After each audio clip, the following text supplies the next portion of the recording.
Well, happy Lewis is back now. Mainly because starter motor. Finally got hold of a starter motor.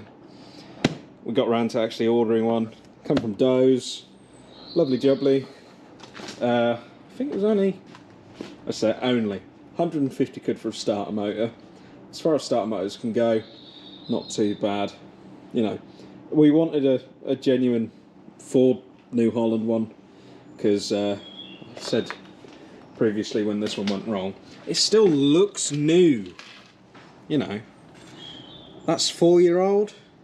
I don't think a starter motor should be going wrong after 4 years, especially considering this is not a mainline tractor. I mean, mainline tractors don't get that sort of dust on, really, do they? So, in the next couple of evenings, I ought to get on with this, just for the sake of getting the starter motor on. Give it a bit of check on the oils. And I just realised I hadn't done a video on this. Finally, found some of the stickers. These are not the cheapo Agriline ones. These, I'm absolutely chuffed with this. These are genuine production from the 80s. These were in a box. I might have the box still in the cab. Yeah, annoyingly, because the Ford doesn't run at the minute, I keep using this as a tool dump. Yeah, there's the genuine box. Genuine stickers. There's a few offcuts. Genuine stickers. I will admit, genuine stickers do need just that little bit extra lining up, because I haven't cut these, which is probably why these offcuts are here, just so that you can extend them to the end. But oh, they're beautiful. I forgot about them. Oh, that puts a smile back on my face. Know that they're genuine.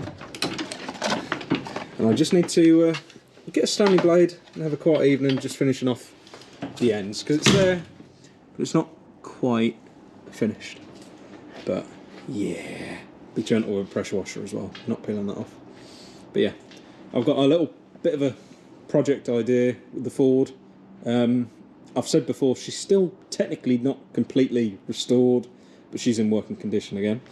We'll put the starter motor back on and get her running again.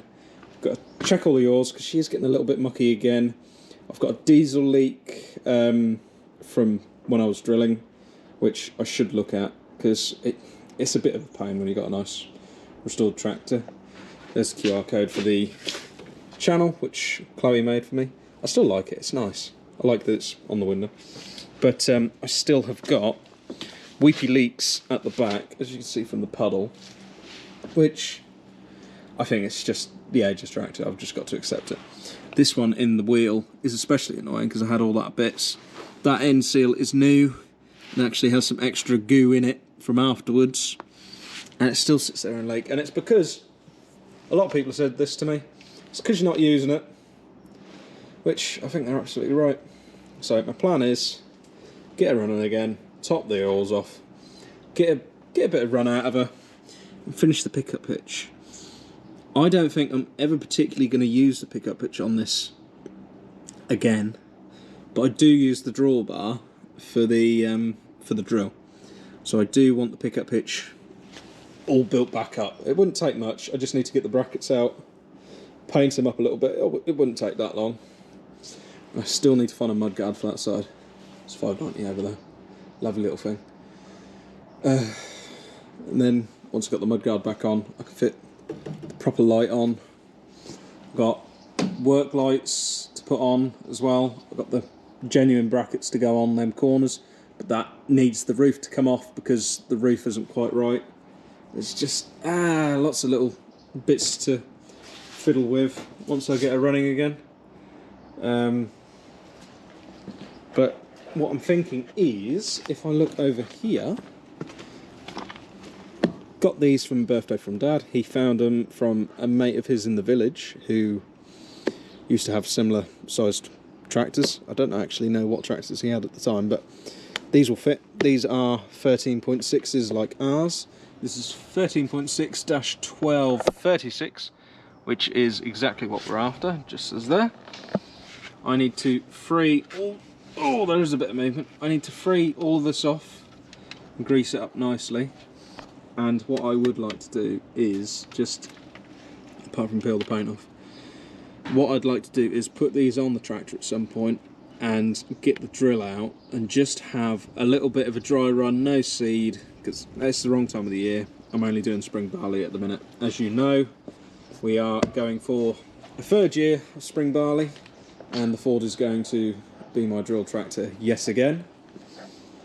So what I'm thinking is just put all the kit on, put the new dual wheels on. The tyres are alright, they're going to do just for drilling. You know, we're not asking for road work out of them. The new tyres on the back here, they're going to take most of the work that this tractor does. Might get the plough on at some point, but I'm waffling now. Anyway, what I want to do is put the dual wheels on, put the drill on. I want to just take it for a little bit of a spin down the back fields, just because, mainly because I'm a bit itchy, just excitable, want to have my tractor going again, want to have a play, and the drill is fantastic to have to play with. I want to have a look at the drill. I know I'd love to redo the depth ram, the one that engages and disengages the coulters, because I know that leaked and that let off pressure on the long run, especially down the Keys field. That was annoying. The Keys field came through fine. It was a beautiful field, best field we had, but I know that the depth wouldn't have been consistent because I know that ram was effectively leaking up and letting the springs return, which is not what I want. I want the drill to be just that little bit better. I was actually speaking to combine driver Philip the other day, and we're both really pleased with what we did. So we were talking about it and we worked out I averaged just shy, and we're talking literally just shy of 3.5 tonne an acre, which off 60 acres really ain't bad. So I got about 200, I think it was about 210 tonne, which pretty damn good considering that was drilled with a 4610 from 1982 and a Massey 30 drill just over there, which I'm pretty sure was late 70s. You know, he was actually pleased but also annoyed at how well my little drilling setup had done, because I could have spent an awful lot more money and used Dad's modern kit like the T6 for a bit of guidance, nice light, well, light in modern terms tractor, and you know, I'd have probably done no better for spending a lot more money. So I'm just itchy just because I have a play with the tractor, get it running again. And I'm also itchy because I know I want to start improving the drill, and the sooner I start doing that, the better we are. So there's a little bit of a Ford update for you after a very stressy Lewis having a rant about how he doesn't like fitting cables on John Deere's, but that's besides the point. So just trying to think what else really I could be playing with. I have got some wheel weights for the Ford, which you do not fit with dual wheels, that's just daft. I would like to fit them at some point. Just they're not really going to do anything for it, because I've got some new tyres, they're going to do more gripping than anything.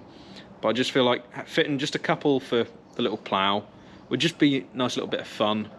And yeah, that's all really. That's more of something to play with, just something nice to do. But it's getting that time of year where all of the winter cultivation has already been done. Yeah, Dad did that while I was on holiday, which I didn't realise. I thought we were going to do that when we got back, or leave it till after winter.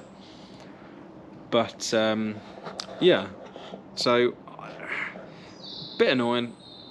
My little enterprise hasn't really got a lot on, which is annoying because I'm quite fidgety and excited. Because, you know, I've only done 2 years of barley, but I have loved it.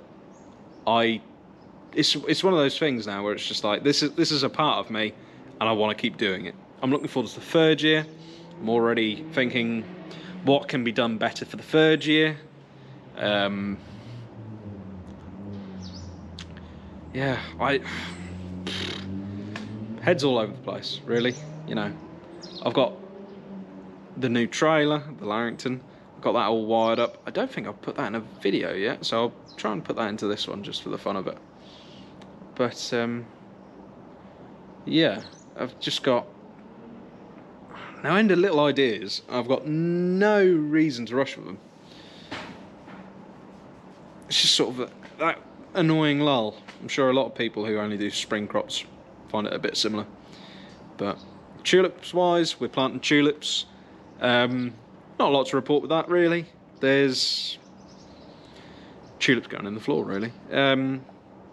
Tried out a spader unit, which I will try and get some video of soon. Dad's got some drone footage coming, so that's it really. That's all I've really got to report really from Norfolkfords. Yeah, make sure you like and subscribe and follow us on Instagram and Facebook, and we'll keep you up to date. So at the minute we're planting tulips, so stay tuned for a bit more tulips, but we will get a few more fun little videos up. Like I said, do want to fit the dual wheels and just have a bit of play with the drill. Might as well get it ready, because this year I was a little bit mad rush getting it ready in the last week before I went drilling, so rather avoid that this year. So we'll see what needs doing. I don't think it needs much work, it's a very simple drill. But yeah, anyway, thank you very much for watching, and we'll see you another day.